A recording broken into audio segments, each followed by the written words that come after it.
আজকে বানিয়ে ফেললাম ঝাল ঝাল করে হাঁসের ডিমের ঝোল। হ্যালো এভরিওয়ান, আমি ঝুমুর। আমার নতুন একটি ভিডিওতে আপনাদের সকলকে অনেক অনেক ভালোবাসা। আশা করি আপনারা প্রত্যেকেই খুব ভালো আছেন, সুস্থ আছেন আর হাসি খুশি আছেন।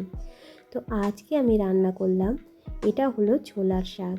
তো আগের দিন আমি অন্য আরেকটা শাক রান্না করেছিলাম, তো এই শাকটা করা হয়নি। আজকে এই শাকটাকে আমি ভালো করে বেছে নেব।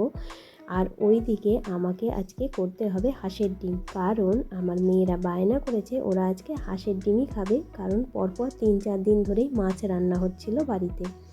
হাঁসের ডিমগুলোর সাইজ বেশ বড় ছিল একদম। তো প্রথমে আমি হাঁসের ডিমগুলোকে ভালো করে ঘষে পরিষ্কার করে নিয়েছি। এখন এটাতে পরিমাণ মতো জল দিয়ে আমি ওভেনে বসিয়ে দেব এটা সেদ্ধ হওয়ার জন্য। সামান্য একটু লবণ দিয়ে দিয়েছি যাতে খোসাগুলো খুব সহজেই ছাড়ানোর সময় বেরিয়ে আসে। এইদিকে একা হাতে পুরো শাকটাকে বাছতে আমার প্রায় অনেকটাই সময় লেগে গেছে।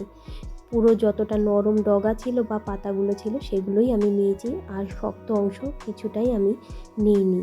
তো এদিকে ডিমটা সেদ্ধ হচ্ছিল বলে আমি আলুটাকে কেটে ভালো করে ধুয়ে আমি কিন্তু ডিমে ছেড়ে দিয়েছিলাম, যাতে আলুগুলো অন্তত অর্ধেক পরিমাণ সেদ্ধ ডিমের সাথেই হয়ে যায়। এখানে আমি ভালো করে গরম জলটা ফেলে 2-3 বার আমি ঠান্ডা জলে ডিম আর আলুগুলোকে ভালো করে ধুয়ে রেখে দিচ্ছি। এই দিকে আমার শাকগুলো বাছা হয়েই গেছে। তো এবার এগুলোকে আমার ভালো করে ধুয়ে নেওয়ার পালা। এই এত ডান্ডা ডগা সব আমি ফেলে দিচ্ছি। তো আমি ভালো করে 3-4 বার ভালো করে ধুয়ে একদম পরিষ্কার জল বার করে ফেলেছি। শাকের একটু আর নোংরা আমি রাখিনি। যেখানে শাকটা বাছছিলাম পুরো বালি বালি হয়ে গেছিলো, ওই জায়গাটাকে আমি ভালো করে সুন্দর করে মুছে নিয়েছি, যাতে ভালো করে আমি শাকগুলোকে কেটে তুলে নিতে পারি। তো শাকগুলো তো সুন্দর করে কাটা হয়ে গেছে, ওদিকে আমার ডিম সেদ্ধটাও হয়ে গেছে। এবার আমার ডিমের তরকারি করার জন্য যে জিনিসগুলো লাগবে, মানে আদা, রসুন কুচি, পেঁয়াজ কুচি আর এই যে সেদ্ধ আলু, সমস্তই আমি এখানে তুলে নিলাম। এরপর আমার ডিমের খোসাগুলোকে ছাড়িয়ে নেওয়ার পালা। তো আমি যখন ডিমের খোসা ছাড়াচ্ছিলাম তখন আমার ছোটো মেয়ে উঠে গেছিলো। তো ডিম দেখলে সব বাচ্চারই মনে হয় একটুখানি আমিও একটু করি, যে আমাদেরও তো ছোটোবেলায় ইচ্ছা করতো। তো আমাকেও বললো, মা আমিও ডিমের খোসা ছুলবো। তো তারপরে আমাকে ডিমের খোসা ছুলে দিয়েছে। অলমোস্ট হাফ ডিম ও ছুলে দিয়েছিল খোসা, আর হাফ আমি। তো আজকে যেহেতু ও বাড়িতে ছিল, শরীরটা বেশি ভালো নয়, ঠান্ডা লেগেছে, তার জন্য আজকে আমি সকাল সকালই ভাত বসিয়ে দিয়েছি, যাতে গরম গরম ওকে একটু ভাতটা খাইয়ে দিতে পারি। এদিকে আমি ডিমগুলো ছোলা হয়ে গেছে, সবগুলোতেই লবণ হলুদ মাখিয়ে এগুলোকে রেডি করছি ভাজবো বলে।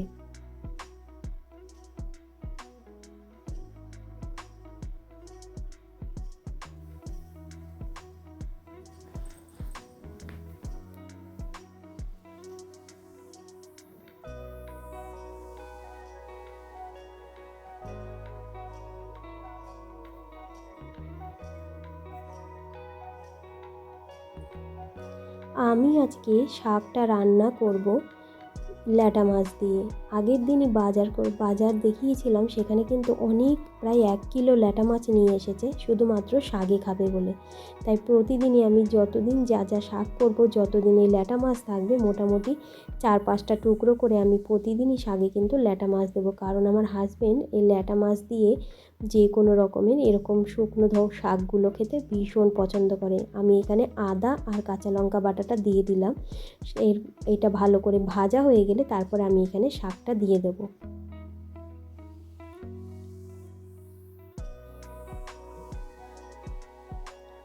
এই দিকে আমি শুকনো লঙ্কা আর জিরে দিয়ে ডিমের আলুগুলোকে ছেড়ে দিয়েছি। মশলা বলতে বেসিক মশলা আদা, রসুন,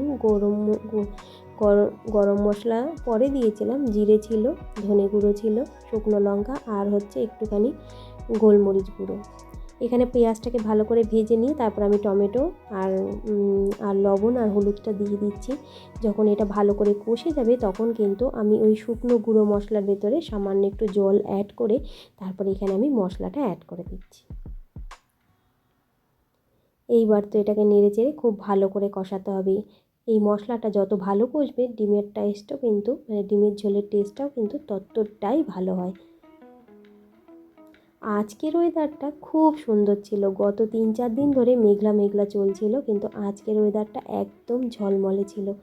একদম সুন্দর রোদ উঠেছে আকাশে, আর সমস্ত দিকটাও একদম চকচকে ঝলমলে, একদম পুরো নীল আকাশ যাকে বলা যায়।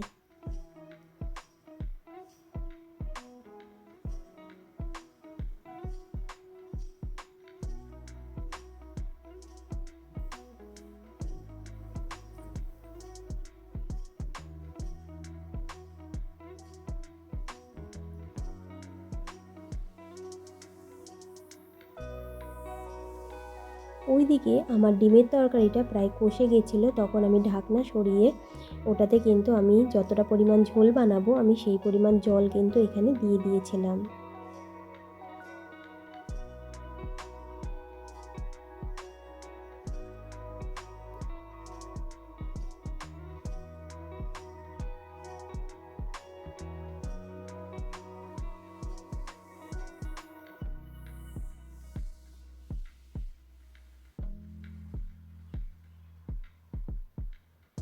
ডিমের ঝোল আর শাক ভাজা করতে করতেই প্রায় 10:30টা বেজে গেছিলো, কারণ শাকটা ভাজতে আমার অনেকটা সময় লেগে গেছে। এইদিকে প্রায় আমার কাজের বউ 11:15 নাগাদ এসে হাজির। অন্যান্য দিন ও কিন্তু 12টার পরে আসে, কিন্তু যেহেতু আজকে অন্য আরও একটা বাড়ির লোক ছিল না, তো ওই সময়টা ও কোথায় কাটাবে তাই ও চলে এসেছিলো।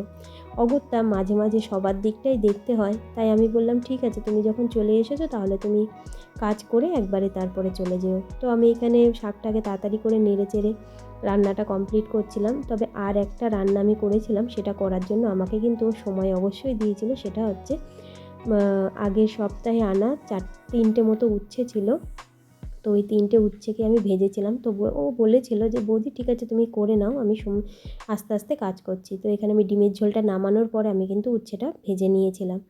তো এখানে ডিমের ঝোলটা হয়ে গেছে, ওদিকে কিন্তু আমার শাকটাও হয়ে গেছিলো। অবশ্য ডিমের ঝোলটা নামানোর আগে দিয়ে আমি লবণটা অবশ্যই চেক করেছি আর গরম মশলা দিয়েছি। ভীষণ ভালো হয়েছিল আজকের ডিমের ঝোলটা, যতটা ঝাল ঝাল হয়েছিল ততটাই বেশ টেস্টি হয়েছিল। এখানে আমার মাছ দিয়ে আমার এখানে শাকটাও হয়ে গেছে। এই যে আমার ডিমের ঝোল। তো আজকের মেনুতে ছিল গরম গরম ভাত, সঙ্গে শশা কুচি, আর ছিল শাক, সঙ্গে একটু উচ্ছে ভাজা, আর ছিল হাঁসের ডিমের ঝোল। তো আজকের মেনু কমপ্লিট হয়ে গেল। আমার ভিডিওটা কেমন লাগলো অবশ্যই জানাবেন। আবার দেখা হবে নেক্সট পর্বে।